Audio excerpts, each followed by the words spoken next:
مجھے اپنی رحمت کے سہارے ان کے ساتھ دارالسلام میں جگہ دے دے، اے بہترین رحم کرنے والے۔ خدایا، یہ عرفے کا دن ہے جسے تو نے شرافت، کرامت اور عظمت عنایت فرمائی ہے۔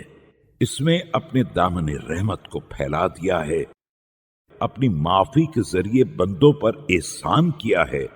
اپنے عطایا کو وسیع تر بنا دیا ہے اور اپنے بندوں پر فضل و کرم فرمایا ہے۔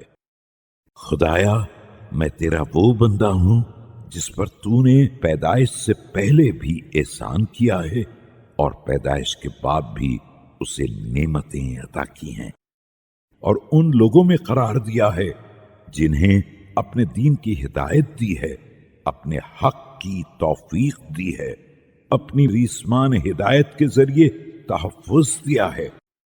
اور اپنے گروہ میں شامل کیا ہے، اور اپنے دوستوں کی دوستی اور اپنے دشمنوں کی دشمنی کا راستہ دکھایا ہے۔ لیکن اس کے بعد بھی جب تو نے حکم دیا تو میں نے عمل نہیں کیا، اور جب منع کیا تو میں رکا نہیں، اور جب نافرمانی سے روکنا چاہا تو تیرے حکم کی خلاف ورزی کر کے معصیت کا مرتکب ہو گیا۔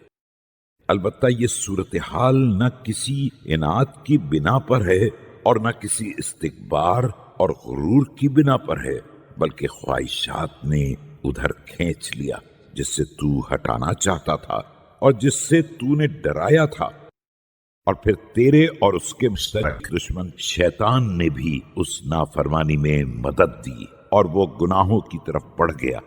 حالانکہ وہ تیرے عذاب سے باخبر تھا، لیکن تیری معافی کا امیدوار بھی تھا۔